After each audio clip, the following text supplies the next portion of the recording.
Your Excellency, Your Excellency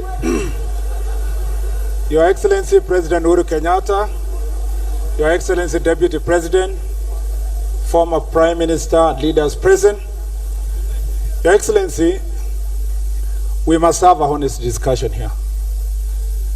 Even the way, Junaid, you are running the program, we must make it a honest discussion. Your Excellency, it will be a lie for me to leave this stage without saying that this program has been skewed to leave other people who have different opinions to speak what they want to say. And so, whether Junaid, I must say it.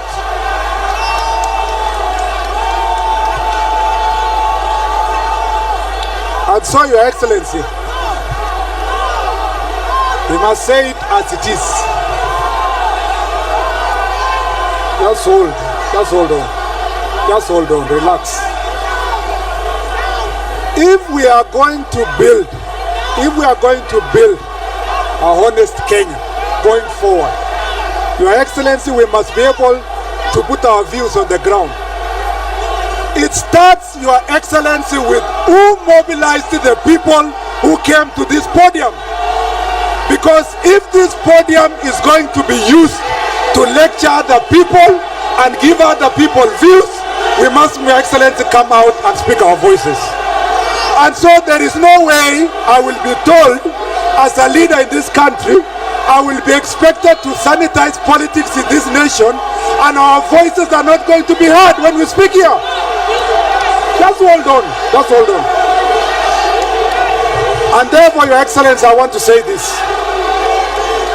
As leaders who have come here to seek for national unity, as leaders, Your Excellency, who have come here to say that this is not about politics of exclusion of other people, I demand the right to be heard. And I demand the right for my views to be heard in the Republic of Kenya, like every other citizen of this republic.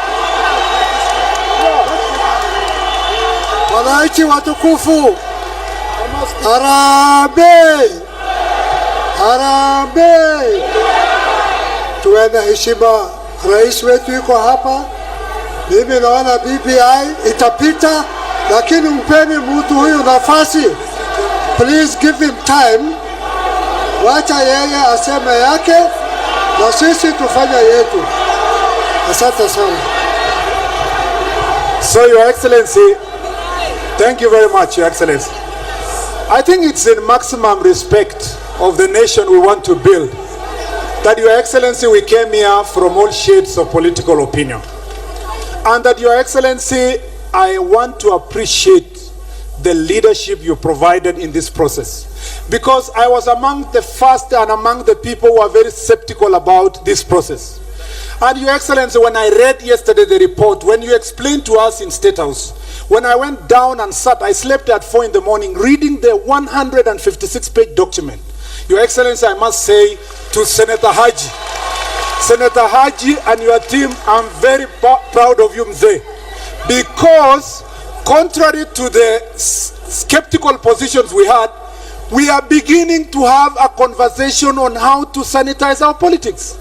Your Excellency, starts by what Governor Joe said, being able to listen to every view, being able to give opportunity, even that Rendile, Your Excellency, who may never be the President of Kenya or may never be the Prime Minister, should have an opportunity to have a message to speak to the nation. Number 2, Your Excellency, being the majority leader in the Senate, we in the Senate will stand for strengthening of devolution and sending resources to the grassroots.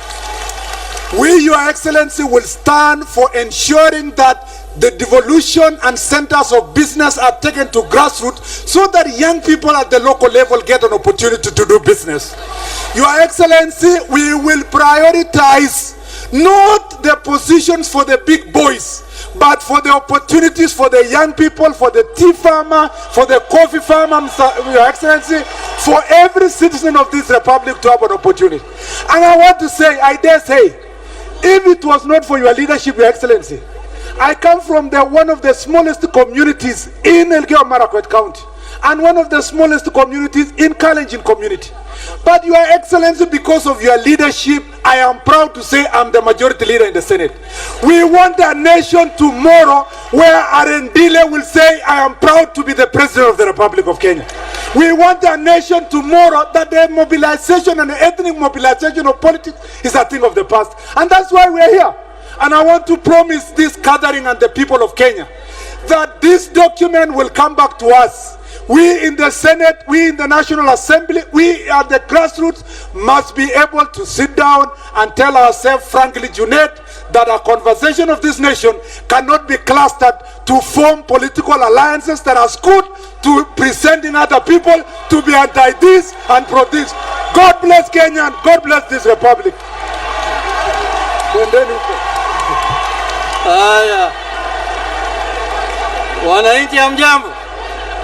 Sasa tumebaki nataka nimesahau kiongozi wa Senate wa minority, lakini Your Excellency, you know success has a lot of fathers and failure is an orphan.